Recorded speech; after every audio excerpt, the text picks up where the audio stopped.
Assalamualaikum warahmatullahi wabarakatuh. Selamat pagi anak-anak semua. Semoga kalian selalu sehat, selalu dalam lindungan Gusti Allah, dan yang penting adalah tetap semangat. Kali ini Bu Vivi akan menjelaskan mengenai bab novel. Jangan lupa kunjungi channel YouTube Bu Vivi dengan nama channel Vivi Dwi Wulansari. Tinggalkan jejak kalian berupa like, komen, dan subscribe. Apabila bermanfaat untuk kalian, silakan share sebanyak mungkin ke teman-teman kalian yang lain, oke? Yang pertama pembahasannya mengenai struktur novel. Struktur. Yang pertama, abstrak. Abstrak berisi mengenai gambaran awal dari cerita yang akan diceritakan. Ini bersifat opsional ya. Yang kedua, orientasi.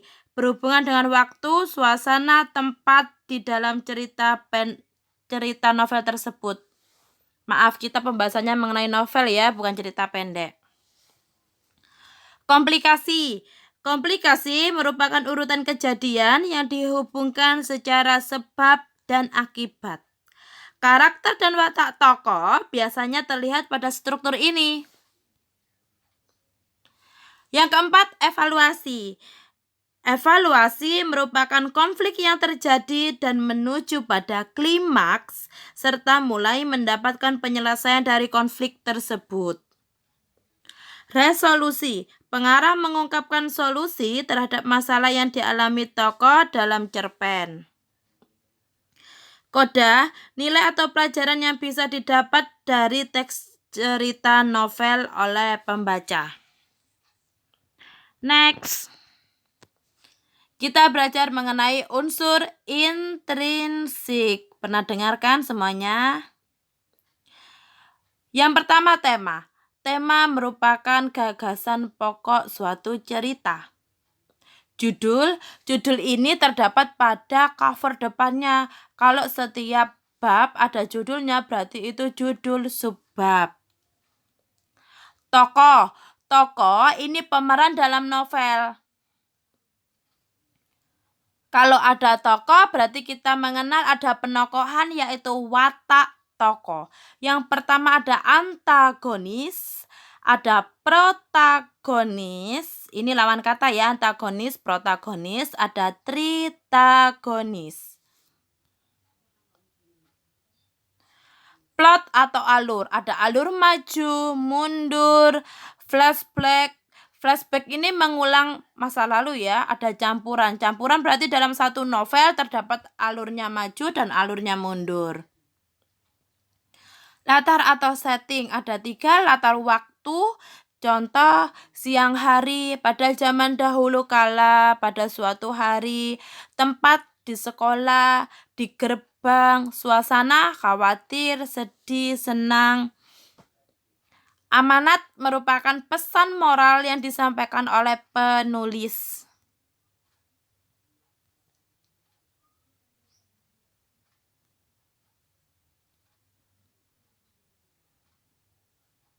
Di sini sudut pandang masuk unsur kebahasaan ya. Yang pertama, seperti yang kalian ketahui, sudut pandang ada 3. Kita bahas satu persatu. Sudut pandang orang pertama, ada tunggal, ada jamak. Tunggal, contoh, aku, saya. Jamak, kita, kami. Orang kedua, tunggal, kamu, Anda, kau, saudara. Jamak, kalian, kamu, sekalian. Sudut pandang orang ketiga, tunggal, ia, dia, beliau. Jamak, mereka. Gaya bahasa. Yang pertama, kata kiasan. Kata kiasan sering sekali kita gunakan. Misalnya, dia seorang anak yang panjang tangan. Di sini panjang tangan bukan berarti tangannya panjang, tapi panjang tangan yaitu kata kiasan yang mempunyai arti suka mencuri. Saya berada di meja hijau. Bukan mejanya berwarna hijau, tapi Meja hijau merupakan kata kiasan dari pengadilan. Peribahasa. Misal, besar pasak daripada tiang, artinya yaitu besar pengeluaran daripada pemasukan, dan lain sebagainya. Majas. Majas ada banyak sekali, silakan mencari dari berbagai sumber mengenai majas. Biasanya sering digunakan adalah majas sindiran halus. Biasanya yang Bu Vivi gunakan di kelas misalnya, pagi sekali kamu datang, padahal anaknya terlambat, menyindir halus. Bagus sekali tulisanmu, Joni, sehingga Bu Vivi tidak bisa membaca, majas ironi. Kipas angin itu menari-nari di atasku, merupakan majas personifikasi, benda mati yang diibaratkan hidup seperti makhluk hidup.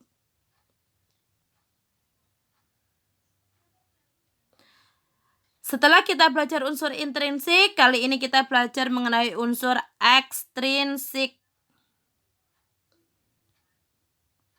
Yang pertama, estetika, yaitu nilai yang mengandung keindahan.